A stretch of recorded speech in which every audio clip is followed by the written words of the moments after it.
एक नौजवान शादी करके आया, 3 महीने हुए, उसकी बीवी ने फरमाइश की कि अब हम आपके घर में नहीं रह सकते, ये बूढ़ा बाप आपका आपकी खिदमत नहीं कर सकते, अगर आपको मेरे साथ रहना है तो चलो मैं जाऊंगी, वहीं रहूंगी, मैं आपके घर में नहीं रह सकता। ये लड़का बीवी का आशिक था, दीवाना था, बीवी की बातों पे आ गया, अपने बूढ़े माँ बाप को छोड़कर बीवी के साथ ससुराल चला गया, फिर वहीं से दिल्ली निकल गया। और बताया गया अल्लाह अकबर, कभी दिल्ली में रहा और वो कांटेक्ट में रहा सऊदी अरब का, वीजा मिल गया, सऊदी अरब चला गया, सऊदी अरब से पैसा भेजते जाता अपनी बीवी के पास, माँ बाप की फिक्र नहीं। 14 साल गुजर गए।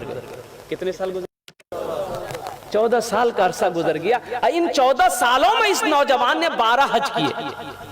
कितने हज किए मेरे भाई? ये 12वां हज था। बैठकर खाना काबा के पास में हिचकियां बांध कर रो रहा है, ज़ारो कतार रो रहा है। तो पीछे से किसी ने कंधे पे हाथ रखा नौजवान का। ऐ नौजवान, कौन ऐसा गुनाह किया है, कौन ऐसा गुनाह किया है जो इस ज़ारो कतार से रो रहा है? ऐसा मैंने किसी को रोते हुए नहीं देखा। पलट कर देखा तो अल्लाह वाले एक बुजुर्ग हस्ती है, चेहरा सफेद है, सर पे अमामा बंधा है। कहा कि हजरत, ना जाने क्यों ऐसा लगता है कि मेरे दिल पे किसी ने ताला लगा दिया। ना इबादत अच्छी लगती है, ना जिक्र अच्छा लगता है, ना खाने चैन है, ना सोने चैन है। हजरत, ये मेरा 12वां हज है, 12वां हज है मेरा, लेकिन ऐसा लग रहा है कि दिल में किसी ने ताला लगा दिया। तो अल्लाह वाले ने कहा कि लगता है तुमने किसी का दिल दुखाया है। हाँ, अरे सुभान अल्लाह, बोलो माशाअल्लाह, सुभान अल्लाह। लगता है तुमने किसी का दिल दुखाया है। तुम्हारी माँ है? बोला हाँ। बाप है? बोला हाँ। बोले कहाँ है? बोला पता नहीं। बोला पता नहीं, 14 साल हो गए मैंने माँ के चेहरे को नहीं देखा, बाप के चेहरे को नहीं देखा, पता नहीं मेरी माँ कैसे होगी, मेरा बाप कैसे होगा। तो अल्लाह वाले ने कहा कि फिर ये खाने काबा में बैठकर क्या कर रहा है?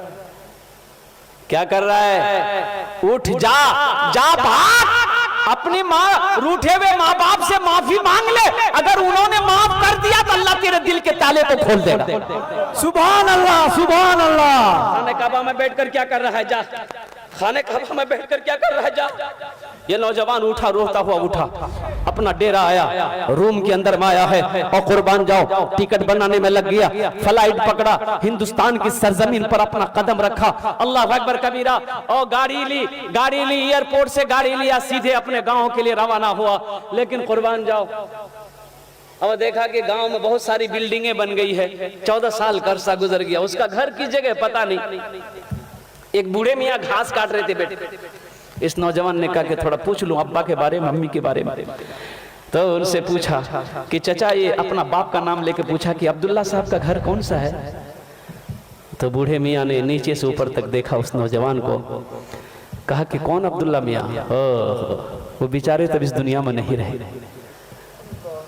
उसका एक नालायक बेटा था, अपने माँ बाप को छोड़कर चला गया। बेटा का गम बर्दाश्त ना कर सका, बेचारा इस दुनिया से रुखसत। इस नौजवान की आंखों से आंसू जारी हो गया। फिर वो नौजवान पूछता है कि उसकी बीवी का क्या बना? उसकी बीवी, अपनी माँ के बारे में पूछा कि उसकी बीवी का क्या बना? तो कहा कि वो उसकी बीवी बेचारी शौहर के मरने के बाद दूसरे के घर में काम करती थी, किसी तरह रोटी रोजी उनकी चलती थी। लेकिन अब सुने में उसको फालिज मार दिया है, बिस्तर पे पड़ी रहती है, जिसको होता है खाना लाकर देता है, जिसको नहीं होता खाना लाकर नहीं देता है। अब तो पता ये भी चला है कि उसकी आंखों की रोशनी भी खत्म हो गई। बस उनकी एक आखिरी ख्वाहिश ये की रट लगाती रहती है कि मौला उस वक्त तक मेरे जिस्म से रूह ना निकले जब तक कि मैं अपने बेटे के चेहरे को ना देख। ना जाने वो कौन नालायक बेटा है जो अपनी माँ को छोड़कर भागा हुआ है। अब माँ है कि उसके लिए जान कुर्बान करने को तैयार। ये नौजवान ज़ारो कतार रोने लगा, कांपते हुए कदम से अपने आंगन में कदम रखा है। चारपाई पे देखा कि एक ज़ईफा, एक बूढ़ी सुकड़ कर बैठी। कदमों की आहट को सुनकर बुढ़िया ने आवाज लगाई, कौन है? कौन है? तो लरसते हुए आवाज में, कांपते हुए आवाज में इस नौजवान ने कहा कि माँ, तेरा गुनहगार बेटा तेरे सामने खड़ा। माँ कहती है कि बेटा मेरे करीब आ जा, मेरे जिस्म में रूह इसलिए अटकी हुई थी, मेरे करीब आ जा मेरा लाल, मेरी आंखों में रोशनी तो नहीं चाहिए जो तेरे चेहरे को देख सकूं, अपना चेहरा मेरे करीब कर दे ताकि हाथ फेर वो चेहरे पे, ताकि मेरे कलेजे को ठंडक मिल जाए। हाँ, पीते पीते दूध कभी चल में जब छुप जाते थे, पीते पीते दूध कभी चल में जब छुप जाते थे, खुद ठंडक में माँ सोती गोदी में हम सो जाते थे। सुभान अल्लाह, सुभान अल्लाह जाते थे। उस पल को याद करो ना मेरे बच्चों, जब हम छोटे थे, जब हम छोटे थे माँ की गोद में थे। ये हमारी माँ बैठी, बहनें बैठी, आज इनसे पूछो कुर्बान जाओ, बच्चे पखाना कर देता गोद में, माँ को नफरत नहीं होती, माँ नफरत नहीं करती औलाद से, अपने हाथों से उस गंदगी को साफ करती है, उस गंदगी को धोती है। और कुर्बान जाओ, बच्चे की तबीयत खराब हो जाए, माँ की आंखों से नींद खत्म हो जाती है, जब तक बच्चा सो ना जाए माँ को नींद नहीं आती। बताओ सही है कि नहीं है? इंशाल्लाह हाथ उठा के वादा करो अपने माँ बाप की खिदमत करेंगे इंशाल्लाह।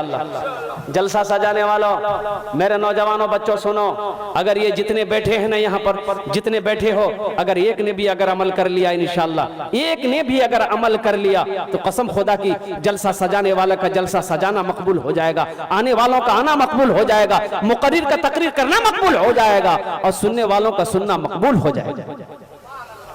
एक ने भी अगर अमल कर लिया, एक ने भी अगर अमल कर लिया, माँ बाप राजी अल्लाह राजी, माँ बाप नाराज अल्लाह नाराज। माँ बाप अल्लाह को राजी करना चाहते हो, माँ बाप को राजी कर लो, कसम खुदा की मेरा अल्लाह तुमसे राजी हो जाएगा, मेरा अल्लाह राजी हो जाएगा। कुरान में एक जगह नहीं कई जगहों पर अल्लाह ने अपने साथ अपनी इबादत के साथ साथ दूसरा जो हुक्म दिया वो ये हुक्म दिया कि अपने माँ बाप के साथ अच्छा सलूक करो, अपने माँ बाप के साथ अच्छा सलूक करो। रोजे का हुक्म नहीं दिया तुरंत अपनी इबादत के बाद